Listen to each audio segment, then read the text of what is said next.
Hey, it's Thursday, March 2nd. I'm Jeff Tracy, and welcome to episode 2 of my daily vlog. Yesterday I gave you a little introduction to kind of what the vlog's about, and today I promised I would talk to you about a conversation I had with a friend of mine that kind of impacted my worldview and changed the way I view some things. And so a couple of years ago I was reading an article about retirement. And the premise of the article was basically if you have friends, if you have a purpose, if you have stuff to do when you retire, you'll live longer, better health, all those good things. And if you don't have a purpose, if you don't have a reason to get out of bed, if you don't have friends around you, then you don't do as well, right?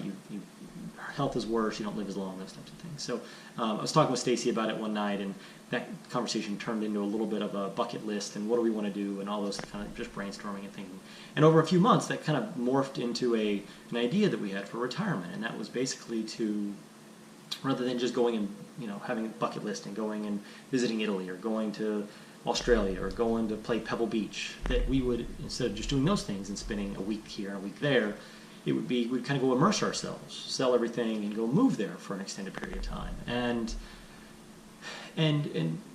go caddy at Pebble, right? Go spend real time at Pebble Beach. Go pick grapes in Italy and give tours in Rome, and go give shark tours in Australia. Just kind of fun, cool things to kind of immerse ourselves in these various cultures. And we were out to dinner one night with some friends of ours, the Lloyds, and Grant is an attorney here in Tulsa who he kind of does eastern Oklahoma and into Arkansas, and phenomenal guy. I've known him for 10 years, 15 years, and phenomenal guy. And his wife Callan is also an attorney, and but I kind of call her a professional doer. She does everything. She writes books, she has a clothing line, she edits, she does all kinds of things. And so we're out to dinner one night, and we're telling Grant and Callan about this, and Grant, because he's the nicest guy in the world, says, hey, that sounds nice, because he thinks we're idiots, but he doesn't want to say that because he's a nice guy. Callan thinks about it for a second and then says, that just sounds really, really sad to me. And I was taken back by that comment. I really I think I was virtually speechless for just to kind of take that in. And what we kind of tumbled to, and we talked about it kind of for the rest of the night, and she wasn't commenting that, hey, traveling and doing things like that's not what's sad. Like, in and of itself are great things. But my mindset about those things was what she was commenting on. This notion of I had placed this importance in this utopia type importance on what I wanted those things to be in my life. The idea that, hey, when I got there, that's when I'd be happy. When I got those things, when I carried those bags, when I picked those grapes, when I did those things, that's when I would have arrived. And so I thought about that for a long time, and it wasn't until several months after that I kind of had this epiphany. And it was kind of twofold. First, it was this notion that even bags are heavy at Pebble. Meaning I had this idea of, hey, I'll go carry bags and it'll be great, but even bags will be heavy at Pebble, right? We all have this idea that when I get to the next level in my life, whatever that is, whether it's when I get a job or get out of college or a promotion or kids or married or whatever it is, that's when I'll arrive. That's when I'll have kind of sustained joy. And that's what I had done to these things. I had put those things in my life to say, hey, when I get there, that's what I'll have joy. And that's what she was commenting on, how sad it was. And even the bags are going to be heavy at Pebble.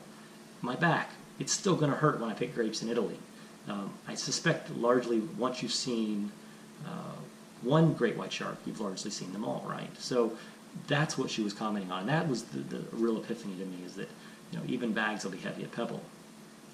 And kind of along with that, kind of the second thing that I thought about it, and not to give away too much of the farm on kind of a book I'm working on, but maybe rather than those ideas and the utopia ideas that I had about those places, maybe it was the simple things. Maybe it was just the blondes with chocolate in my life, meaning maybe it was just the blonde kids and my blonde wife and my family that I love, and the simple things like the chocolate that I get to eat because I'm the fat kid and I just like chocolate. So maybe it was just the simple things, and that not that I had to go do these great grand things, but what was more important is enjoying where I was at today, enjoying the moments of today, enjoying the time spent with my family on the couch watching a movie, enjoying the baseball practices, enjoying the small pieces of chocolate that you can indulge in, and that's what she was commenting on, and that's where I've kind of tumbled to, and it's taken a long time to get there, and I'm not great at it, I'm not very good at it, but I'm trying, and that's a little bit of kind of the why behind this vlog is I've kind of always wanted to do it, I've always wanted to kind of talk and get my voice out there and ideas. Maybe it was a little bit of fear, maybe it was a little bit of other things, but let's find the joy today. Like, what can I latch on today to be joyful about? And not when I get this, that's what will make me happy. But there's things all around us that can make us joyful and happy today. We just don't recognize it very often. So, again, I appreciate you watching. I don't know how many viewed the first one yet because I haven't looked because I'm maybe too afraid to look. But I do appreciate you watching. Please continue to subscribe, continue to share. Tomorrow we're going to talk a little bit, we'll unpack this idea a little bit more and talk about starting. Right? How do I start something and why start things and why that's maybe tough for a lot of us. So again, I appreciate you watching. Until tomorrow, live well.